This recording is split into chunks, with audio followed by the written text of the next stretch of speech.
If you were to actually start from scratch today, what do you think would be your roadmap to actually hit that again, maybe even faster than how you originally did it? Just have conversations, go to your local area, go and speak to the companies in your local area, go and speak to the company down the road, and try and get yourself to like your first 5 clients, whether that's free or paid. Very few people talk about like actually client retention. What are some processes that you would recommend for any agency owner out there? I think one thing people don't do is like surveying. With every client that leaves, you do like an exit interview. What didn't work? Why didn't it work? What could have changed? There will be something that you can develop to improve the product. So that's the number one thing. If you could only run one offer for the rest of 2025, what would that offer look like? Oh, we guarantee X in Y timeframe, right? We have this guarantee in place, which just makes it like a no-brainer for you. Hey guys, as mentioned, we've got Samuel Darby here. Why don't you introduce yourself? Yeah, my name is Sam. You might have seen me on YouTube. I post content around paid advertising and everything that encompasses that, but very much primarily paid advertising. And I'm very focused on like the local advertising sector. So I started an agency in 2018, and me and my business partner, we grew that, to put out a peak about 50 clients, about 80,000 USD per month on average. And I worked with hundreds of clients in the local sector, mostly in home services sector. And now I teach others how to get good results with paid advertising, very much focused around meta ads. Yeah, as you know, I've been following you for a long time, and I've been going through literally your whole kind of set of offerings. So like your free YouTube, then I've been onto your paid course, and we've actually done some one-to-one mentoring, which I think has been a massive factor why I am where I am today. So thank you for that. So yeah, I'm just going to ask you some questions, and just kind of want to get your honest, no filter, in a true Sam Darby fashion, Yeah. view on these stuff. So Okay. you already spoke about how you and your business partner managed to grow your agency to 50 clients and 80,000 a month, which is Yeah. insane. If you were to actually start from scratch today, hmm what do you think would be your roadmap to actually hit that again, maybe even faster than how you originally did it? So there's kind of two answers to this. You've got like my answer, which would be like in my current situation, and then you've got the answer if I was like that in that situation again, but now, right? So i.e. I have my brain, but I don't have any of my assets such as like communities, YouTube channel, email list. Like for example, I think if I was doing it to answer the first example now with my email list, with my audience, most of my audience are people that are buying media. Okay, so they already have either clients or freelance clients, and they're buying ads for essentially for their clients, right? So it would be much easier for me to leverage the assets that I already have and develop an agency around that. So let's say I was to start an agency today. The agency I would start would be something that scratches an itch or solves a problem that those guys are having.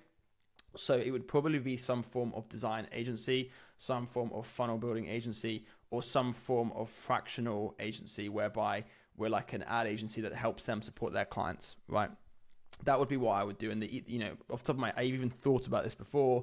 The biggest challenge most of them have is like ad creatives. Like usually they're not very good at it, or they struggle with hiring good designers or whatever it might be. So if I could create a kind of done for you subscription based design service, that would make complete sense, and I would have my first sort of 20 or 30 clients kind of ready to go. Yep. So there would be no reason for me to start anything other than that. However, if I was to start an agency without my audience, I would probably start. I mean, it's exactly what I kind of recommend people to do. It's like, first of all, you've got two choices. We've got a guy Matthew in our group, right? And he kind of like a year ago was like, I'm going to work with this type of client. I've already done my research. This is my niche that I'm going to go after. He then just kind of called his shot. He went after that niche, and now he's grown that into like a pretty successful business.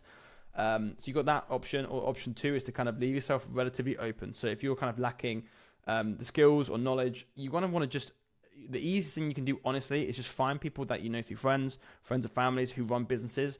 Go to your local area, go and speak to the companies in your local area, go and speak to the company down the road, go and speak to the installer down the road, and just have conversations and try and get yourself to like your first 5 clients, whether that's free or paid. And I kind of have like a model, which I kind of like a map, which I kind of put together recently, which is like, kind of a flow of where you're at. So it's like, if you don't have 5 clients in any capacity, it's like, okay, just focus on outreach and get yourself 5 clients, irrespective of whether they're within your perfect niche or sector. Once you do have 5 clients, and you can focus on delivery, you can refine your niche down, you can improve kinks in that service and really decide and nail down what the offer and product is going to be and for who. And then you can start to scale out from there. So That's kind of one answer. If you want an answer of like, give me a good business model to choose in like 2025, it would probably be some form of performance-based ad agency around one specific sector. And what I mean by that is pick a sector, could be any industry, could be any niche. Make sure it's a niche that has the potential of having, good profitability and margins with paid advertising, and develop a product that's really, really good at getting those guys customers. That's all you need to focus on, whether that's hiring agents and developing some sort of call center agency where you generate the leads, you call the leads, qualify, you schedule them for those clients, whether that's building out a really, really good like automation flow, like specifically around that sector, so that you're able to basically guarantee better results for clients. I think the key thing is, I actually, someone gave this to me, so I'm not going to claim it, but like, think of it as like lead gen plus. I think being just a lead gen agency now is quite difficult, and it's quite competitive. And so I think you need something that makes your product just stand out a little bit more. And what that thing is going to be different for each industry, right? Some industries' biggest challenge might be like lead follow-up, in which case implementing follow-up systems or agents to make your offer stand out is going to be the way to go. Some industries might have really, really bad content, and so being more of a creative-driven agency is going to be kind of the play to go with that, if that makes sense. So Yeah. I think you got to figure out what the pain point or problem of your potential niche is. You then got to look at what's currently on offer to those guys, and you need to make your product solve that problem, but also solve it in a way that handles the objection they have with the options that are currently on the market. Does that make sense? Yeah, I love that. Yeah, I mean, what you just said about when you're starting out, that's exactly what I did. Yeah. Like, as you know, I got to a decent size before even turning on any paid ads for myself, Hmm. just through like aggressive networking, but not even meaning to really. Like, Yeah. when you go to places, what do you do? Well, I do this, I do that. And just putting yourself in the right rooms with the right kind of people, I think is Yeah. a really underrated tactic where Yeah. everyone kind of wants to hide behind just DMing people Yeah. or, like people are scared enough to cold call, let alone go out and actually not necessarily knock doors, but go to Yeah. networking events and whatnot. Yeah. And also you build that relationship and you end up becoming friends with these people. I was gonna say Yeah. as well, I love what you said about providing a solution to agencies, because I've Yeah. been thinking about this a lot. Like for the last year, a big part of our revenue has been from we have been white labeling essentially our paid media team to another big agency. They specialize in one aspect. They didn't want to build out a team. So I, again, through networking said, well, you've got this problem. Rather than all the headache of hiring and service delivery, let us handle that for you. So Yeah. ultimately, you're solving problems at scale. Yeah. And I think that's what I found getting paid. And again, watching your stuff really kind of made me understand that as long as you're solving people's problems, Yeah. they'll be happy to pay for it as long as you keep doing it. And I know one thing more to touch on there is like, um, obviously AI, right? So there's a lot. If you look at the local sectors, local industries, whether that's clinics, dentists, construction, home services, gyms, these are we live in a world where we're constantly bombarded by AI stuff, right? These guys aren't in that world, right? They don't really know or understand AI, and they're not going to use AI until it's packaged perfectly for them in a way that's easy to use, right? So there's lots of ways that you can leverage AI and package it up as an agency service to these guys, as opposed to it being like a SaaS resource or a product that they leverage. Right, they're not quite at that stage yet. Whether that's using chatbots to help qualify leads, whether that's using AI as within your content creation process. There's some really cool tools which you can talk about, which I use a lot. You can leverage that obviously within that sector, and it has a lot more of an impact on that sector than it does on others, because it's more untapped. I like that. Let's go Yeah, a bit deeper into that then. So you mentioned there's some tools that you're using. Do yeah. you feel like the local market are sophisticated enough to care about the tools that you're using, or is it just the outcome of the tool? It's yeah. I would say it's the outcome of the tool. I actually don't think they care in any way, shape, or form how you deliver what you deliver. I think for them, it's a case of, is it working for me? Is it making me more money? And is it cost effective? And if it is, then they'll keep doing it. If it's not, they'll stop using it. It's Nice. pretty much that simple. So, and this is the key thing. It's like, you wanna maximize the amount you're able to charge for within reason to the amount that you are actually you want to maximize the amount you're able to charge to the amount of time and hours it takes for you to deliver a result, right? Yeah. You want a high margin product because that way you can scale up quicker and it's much easier to hire people. And AI really helps you to do that. So I think AI now is more of a tool that we use as a more of a time saving tool, Yeah. or helping us to deliver a better product. But I actually think the way that you package that product on the front end, actually, we've got a friend who's in my group who did actually a split test where he split tested a landing page funnel which was tailored around like AI, and he was advertising to his clientele. It was tailored around a solution around AI, and he had another page which was tailored around the result that they guarantee, and didn't mention any AI. Same service, but that one performed a lot better. I think oftentimes AI can kind of scare these people off a little bit. So I think now is the time to use AI as a tool to help you deliver a better product, as opposed to the center point of your like agency and kind of your pitch and what you're trying to deliver. Yeah, that's really good. I mean, yeah, it's been such a as I started growing the team, like, I got 2 full-timers and 1 part-time now. I see my role as improving the systems within the business, but also the client service that we're providing. And we've really like, we're probably doing the same amount of work as a team of 5 or 6 would have done 3 years ago.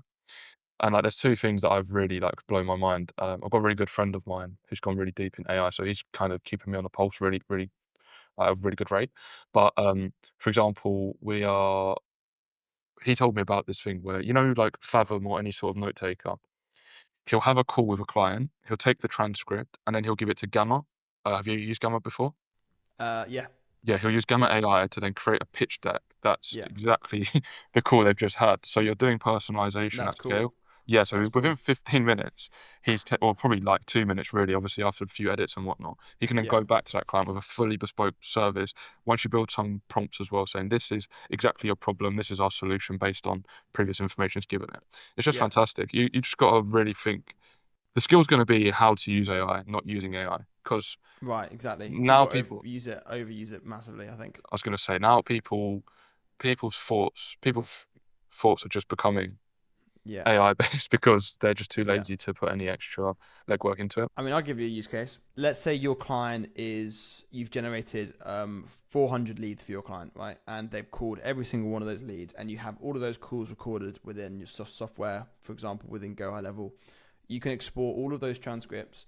You can upload all of those transcripts, even just simply to ChatGPT as downloadable transcripts, because when you upload them as files, ChatGPT's limit is really high. So you could literally upload hundreds of hours of transcripts. I've done this already.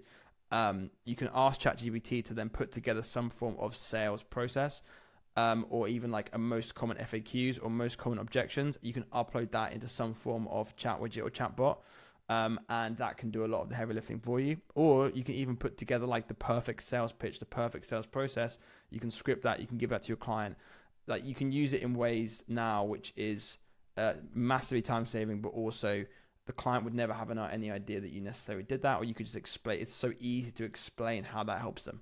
Yeah, it's fantastic. Yeah, we done something similar. So like I started running ads about a month ago. I've had about 42 to 45 sales calls, and I've done exactly that. I've taken every single transcript and said, basically, roast me.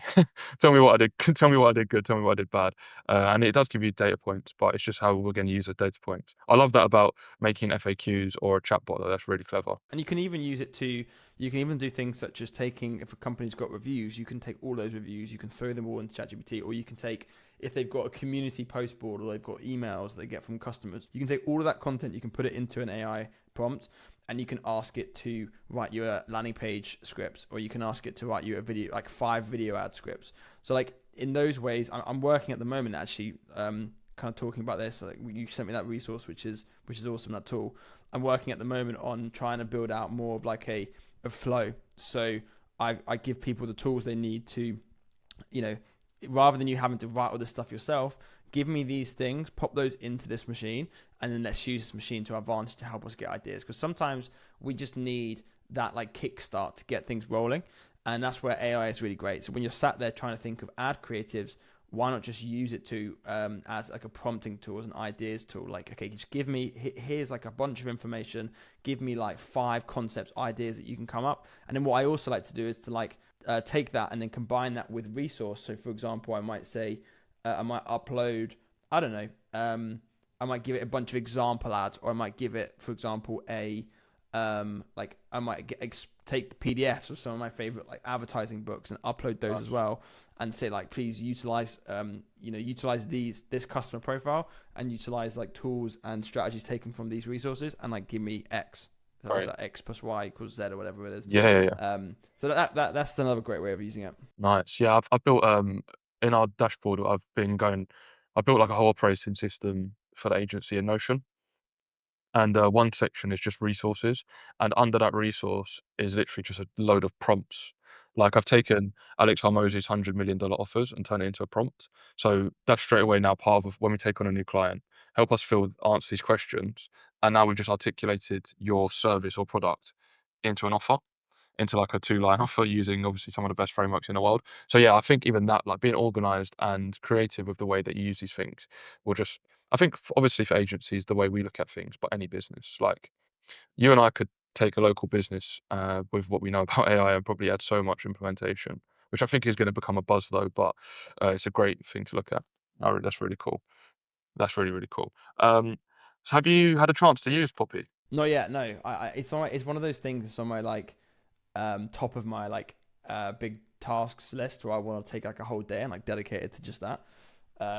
It's just one thing at a time, but I'm definitely going to do it because I keep looking at the website and being like, oh, that looks sick. Like I need to get on this, but I know I want to dedicate the time needed.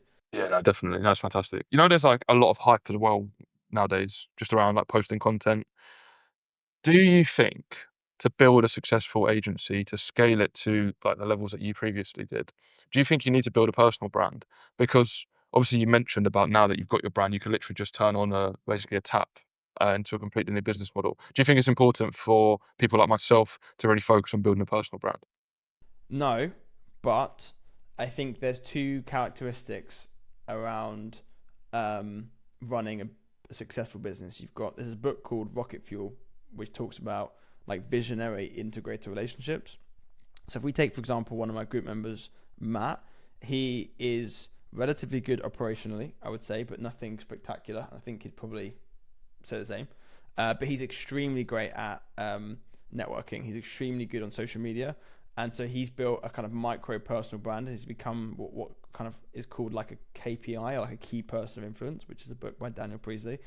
And now he's kind of relatively well known in that space. If you're trying to sell something to somebody, the biggest leverage you can pull is trust, right? And if you've got like an immense amount of social proof and trust, people will buy from you even if the product or the offer or the guarantee isn't perfect. They'll buy from you before they buy from somebody else who has like the most polished offer and guarantee possible, right? I think the buzzword isn't actually I actually think the buzzword isn't the content. I think the buzzword is, oh, have a good offer and guarantee, and that's going to work for you. Whereas I actually think the content side of it is something that people don't leverage enough, because it is extremely time consuming, right? And it takes a lot of time and it's a lot of effort. And I think the key thing though, if you're going to build a personal brand, is to leverage the tools and leverage the platforms that your customer demographic is using. So let's say, for example, if you take Matthew, for example, he works in the, I think like landscaping sector, like hardscaping. Those guys aren't really on TikTok. They're not on YouTube. They spend like 90% of their time on Facebook. Right, they're your typical like 40 to 60-year-old like Facebook user, right? So his personal brand is built primarily around Facebook. So he's optimized his profile. He does a lot of posting. He does a lot of he features in a lot of Facebook groups there. Even sponsors Facebook groups, which I think is a really cool strategy. And he now grows organically. He doesn't have to do any advertising or marketing. It all comes to him organically because of the amount of social proof he has on that platform. So I think if you're somebody that hates posting on social media, you don't have to do it. Like you can just have a really good product, really good case studies, and you can grow through outreaching, or you can grow through paid ads, for example. It's just there's more than one way to skin a cat, right? Yeah, I nice. think if you are good at that and you make the most of it, if you look at like someone like Sam Obrat, who runs Atomic Marketing, he's got a very reasonably small following on YouTube, like just a few thousand subscribers, but he gets the majority of his customers through YouTube because he does a really great job at ranking videos around certain search terms, such as Google ads for solar or landing page for roofers, right? And then that gets him really, really targeted views and long form views, and that helps him grow organically that way. Nice. So lots of ways to grow your business. Content is a slower approach. And that's why it's not so talked about, because people can't sell anything around it, because it's like, Yeah. okay, well, if you join a community and they're like, okay, cool, go and post for a year every day, every once a week, it's not like it's not that appealing to people, right? Yeah. So you absolutely can grow quickly without it. But if you do leverage it, it's once you get to that kind of tipping point where you start to get traction and you start to get clients regularly from it, it's just an unbelievably hard thing to compete with. Nice. Yeah, I mean, I've seen it myself where by posting content, just like these are what I do if I was building a landing page right now, or these are some quick tips on how to do keyword research. Because, we've had loads of people that either on a call will say, "Oh, we saw your content and we really enjoyed it," or in person, they'll be like, "Oh, I see your stuff. I'm loving your stuff." I feel like we're living in a world now as well where we're like in a impression economy rather than like a likes and comment economy. What I mean by that is people see your stuff, and I know they're seeing the stuff because they're talking about it and you're getting the views. They don't necessarily interact with it though, which is a strange kind of situation. But I do think, yeah, I agree with what you just said. I think it's massive. I think Daniel Priestley talks about you need to be a media company as well as whatever your service you're doing. So I think, me personally, I agree with what you've just said, but I think if you do really want to skyrocket and if you do really want to build a sellable asset, thinking about dedicating X amount of time per month to creating content. Because I mean, look, you started 4 years ago, and now you've got an email list, like you said, you could just turn on whenever you need to. That's really cool. Love that answer. Okay, cool. I wanna talk a bit about like actually deliverability now, from an agency perspective, but also getting client results, because like I feel like everyone you watch is talking about sign more clients, do this, do that, book more calls, but very few people talk about like actually client retention. Like, what are some processes that you would recommend for any agency owner out there to implement to increase their client retention? The first thing to look at is, does your product actually solve the problem that you set out to solve, right? I think one thing people don't do is like surveying. So when a client's leaving, it's just make sure that with every client that leaves, you do like an exit interview. You jump on a call, you figure out what didn't work, why didn't it work, what could have changed, and there will be a solution or a an action off the back end of that problem, right? Whether that's speed to lead, whether that's quality of ads, whether that's quality of lead, whether that's back end flows, whatever it is, there will be something that you can develop to improve the product. So the number one thing is just to like improve your product, make it better continually. If you're not continually improving your product, then how, and people are leaving, then there's no surprise. So that's the number one thing. The second thing is like communications. I think people overcomplicate it. One thing that I think is really good is just like the regularity of check-ins. Quite often, clients will do things like the ad campaign won't be performing, or they won't be closing, or something won't be working, but they'll wait until it's really really really problematic before they tell you. So by just regularly twice a week, just dropping a note, checking in, texting a client just to get an update, like a yes, thumbs up, how's things going, give me an update. That's really key, and I think that helped me a lot back in the day. And then the third thing around retention is expectation setting.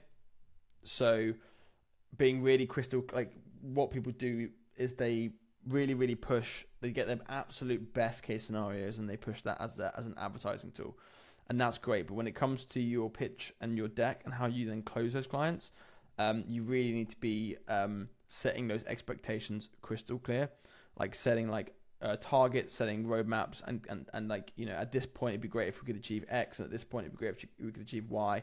But like it's really important that the client understands what they should be expecting and what's normal versus what is the absolute best case scenario. Yeah, I've been thinking a lot about the check-in thing recently, and I have definitely seen just so that otherwise they're just sitting in the dark sometimes, aren't they? Like, so what I've been doing recently is like when we onboard a client, we tell them takes between 5 to 7 days of collecting all the assets to get things live. So what I've been doing is maybe on a daily basis or every other day, depending on who it is and whatnot, I'll be like, "I'll just hey Sam, just so you know, thanks for sending the assets over. We're just spending today working on the creatives. We should get them over to you in a day or two. Then in a day or two, shoot them the creative. Just so you know, now we're working on the landing page and we're just setting up all the tracking. Should be good for a Monday kickoff. Things like this. I think that's really key. One thing I've struggled with a bit actually, just on a selfish note, I'm going to ask some questions here. Is super overcomplicating communications. What I mean by that is we've built this really cool like automation that when someone fills in the onboarding form, they then send all these links to join the Slack channel and all this kind of stuff. Then you have the issue of trying to teach someone how to use Slack. And there's very few people that kind of I love Slack. I used to hate it, but I'm in love with it now. But obviously trying to teach like with like bathroom installer or a local clinic or some sort of stuff like this to kind of use Slack and to have another app to worry about on top of everything else. Do you think that just stripping it back to basics and making a WhatsApp group chat is the best way to do it? Depends on your industry, right? Yeah. But generally speaking, yes. Like we used to. Okay, so for example, let's take people are obsessed with using Google Drive for photos, right? Yeah. It WhatsApp will reduce the quality of your images, but barely, right? Yeah, yeah. And it's not it really. If you look at like the ad performance, do you really think that slight reduction in quality of video is going to massively impact the performance of your campaigns? Probably not. So what we used to do is just say to them, hey, we're going to create a WhatsApp group. I'm going to make you an admin immediately. Please add anyone who's relevant into this. Don't add the whole team, but like if you've got, for example, a sales rep who deals with these leads, please add them into the group. Then go on your phone, select every possible image or video you have access to that is relevant, and just fucking chuck it into the group, right? And then our team will then go through that and source the materials that we think are the most relevant. And then also what we do is on the deck we'll show them what we're gonna send to them. Right, so we'll show them like here's a suite of creatives. These are sorts of styles you can expect.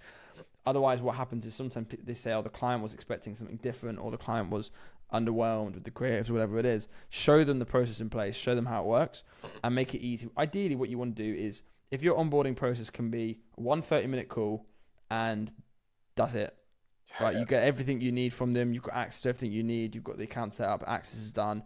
All the boring bits are out the way. What you want to avoid doing is, which happens all the time with like newer people, is they spend so much time going back and forth trying to get access. It ends up taking like 3 weeks to go live, and it's just unacceptable, really. It's like figure out what you need from the client to get everything you need to be able to produce the product that you need. Put that into a SOP. Put it into an Asana project board or put it into a Google Sheet. Doesn't really matter. And then on that onboarding call, just tick, tick, tick, tick, tick, tick, tick. And then we're good to go. The client would rather spend half an hour being bored than spending 7 days going back and forth, back and forth, back and forth, right? To just try and get it all done and dusted in one call. It can be done, trust me, if not loads of times. Yeah.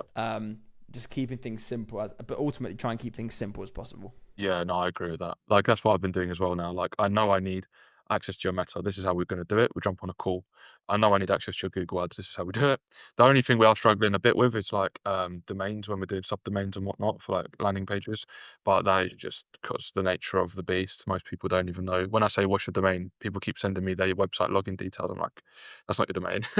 but other than that, that's I think we kind of I like the WhatsApp group to be fair though. So yeah, I think on Yeah. my list is buying another phone or buying another SIM card or something, and Yeah. get one for the team as well, just because yeah, my Yeah, WhatsApp 100% go do that. crazy otherwise. There's also things such as like we talk about website domains. It's like, okay, that's not necessary to.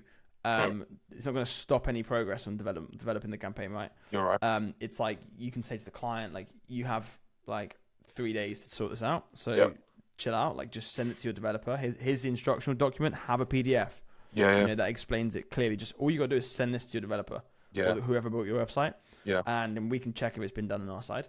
yeah. It's a good And point. then you just leave that box unticked. But just again, make it if all the client has to do is say, okay, cool, go in WhatsApp, take the PDF, click forward, send to their web developer, then that's easy. Easy. Yeah, you're right. It doesn't take them any effort.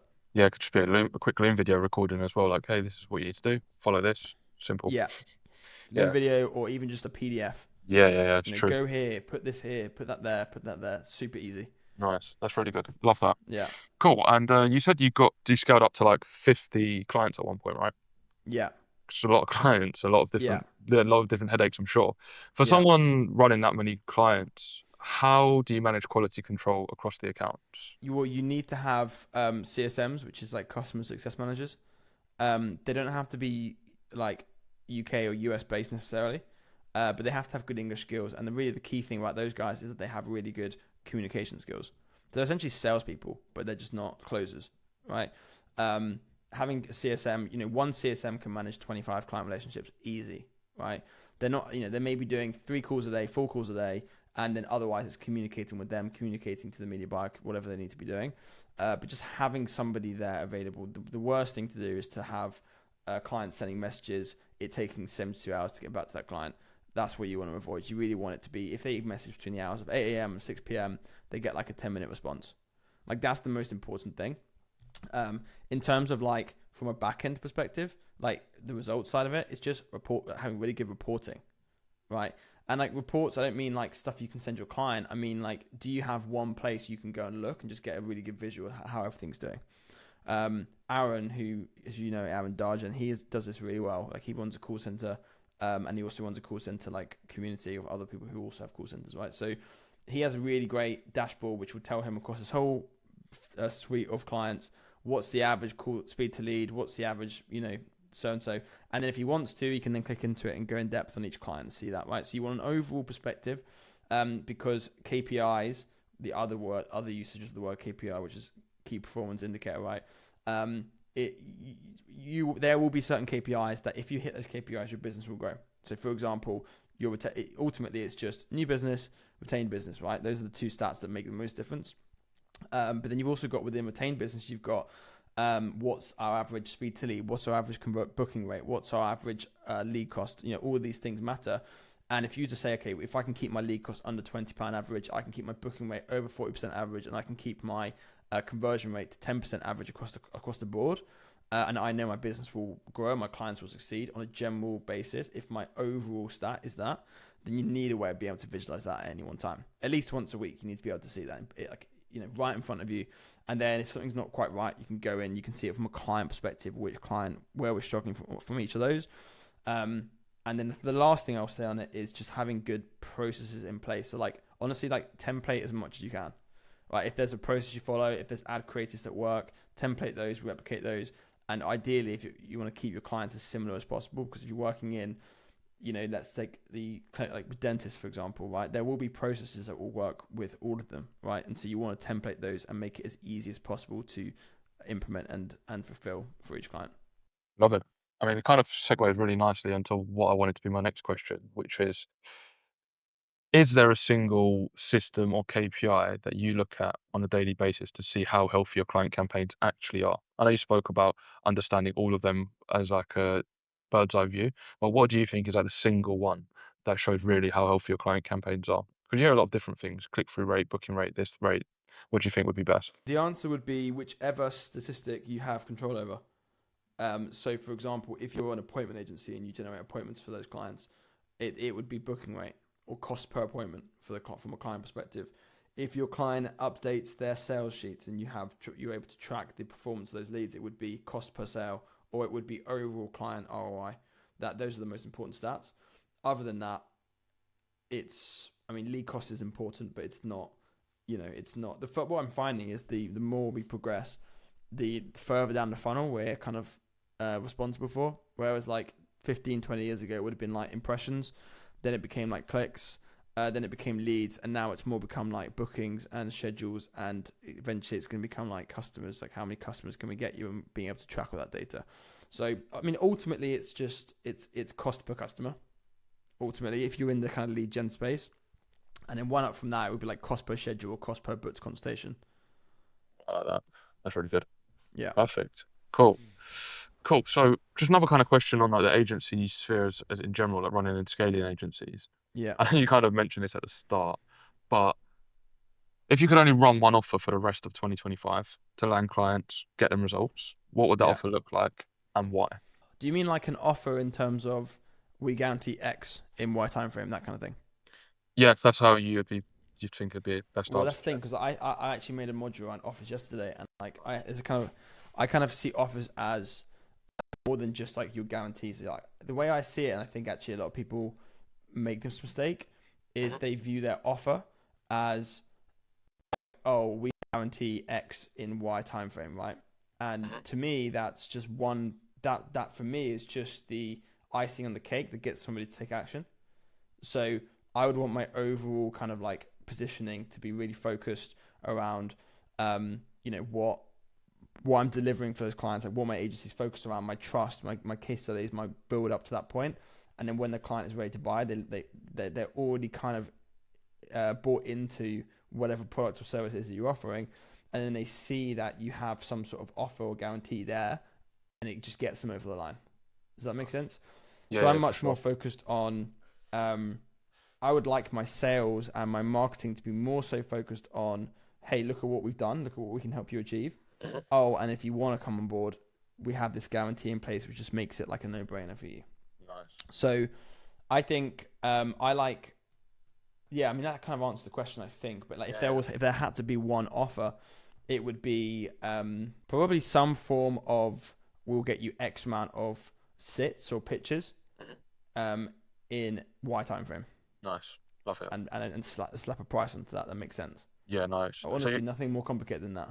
yeah, yeah, nice. You use like offers almost then as a sales technique rather than an offer that you like as a closing technique. Sorry, should I say? Yeah. Yeah, you got like four P. I call it four P's just to run the group. So like problem, promise, proof, and proposition. So like problem, like what is the actual problem that you're solving, right? Like what issue do they have in their business that you promise to solve? Promise is like what's the outcome that your product's going to deliver. So that might be like we're going to get you more people booked into your clinic as a, for like a consultation. Proof is like, okay, here's 10 people that we've already done it for and how it works. And then proposition is like the offer, right? So it's just in my perspective, it's just like 25% of the overall like offer, right? It's the actual guarantee that you're going to put in place. What's more important is like the problem that you're solving. Like if your industry is desperate for inbound phone calls and you're telling them you can get them leads, then you're not solving the problem that your industry has. If you cut your promise or the outcome that you're trying to help them to achieve isn't again solving the initial problem that they have, again you've got no product. And then if you've got no proof of concept, you're never really going to be able to charge anything decent for that, and you're going to massively suffer. So like my thing is try and get that proof as quickly as possible, because the proof, the case studies, the proof of concept is like the most important part of it. And then the proposition is like, great, I'm sold, I love the concept. What offer have you got for me? That's where your price, but that more comes into like, okay, here's what you've got to commit to me. Here's the price it costs, but here's what we're going to deliver on the back end of that. It's a value exchange. Right? If a customer is worth £5,000 to a business and they convert on average a third of the appointments that you get booked into their clinic or whatever it is, then the price you're charging needs to make sense. Some people don't even look at that and then break it down. Okay, what's the overall cost going to be associated to this? And it comes back down to that kind of the whole Mosey offer framework. It's like, the most important thing is perceived likelihood of achievement, right? So that's like the biggest one. It's like, yeah, you have to have the problem and you have to have a good solution for that problem. But like, if they don't perceive you as likely to help them achieve that, then they're never going to buy. And that just comes through proof of concept, that comes through demonstration and like, undeniable evidence that you can do it. Obviously, you've been running ads for a very long time now. You've seen how things change, and you obviously run ads for a lot of clients. What would you say, if possible, are the three main things you look at when creating ads? Three things. So the number one thing would be like hooks. Mhm. So and a hook can be either and what people generally get mistake people make is they think like the ad headline is the hook, which actually if you look at the way people view ads, they typically will look at the headline last. They'll look at your ad creative first, then they'll look at your text, then they'll look at your headline. So an ad hook is something that might go on your image, it might go in the first 3 seconds of your video, and that's what hooks viewers in, and that has to be really, really focused around some sort of pain resolution, right? So the number one thing is the hooks. So if you come up with like 3 excellent hooks for whichever product you're trying to advertise, then the rest of your stuff is going to work really well. If your hooks suck, doesn't matter how good your videos are, it's not grabbing their attention, it's not focusing on a pain they have, it's just not going to perform well. So number one thing is hooks. Second thing is ad creative. Like if there's anything I can like tell people now, it's like that most people's ad creative just isn't good enough, and Yeah. there's too many tools now and resources at your disposal for your ad creatives to be no good, right? You've got CapCut, I've been using lately a tool called Pictory, right, which is an AI like video builder, and that allows you to literally give it a script and it will pump out video content for you. It will create stuff on demand. It will create voiceover content and all that kind of stuff. I think that ads should look more like organic reels Mm. than they should look like ads, right? People are moving towards more organic feeling content. So I would think, would this work well if I was to post this as an individual piece of content on TikTok or Instagram, right? And then it's probably, if something goes viral on TikTok, it's a good chance that it will work as an ad as long as it makes sense and is relevant. Yeah, of And then the course. last thing is the offer. Obviously, you do want to have a good offer because the offer is what gets people to take action immediately. Mhm. If you say to somebody, "Oh, cool, we have this cool product. Why don't you think about using it?"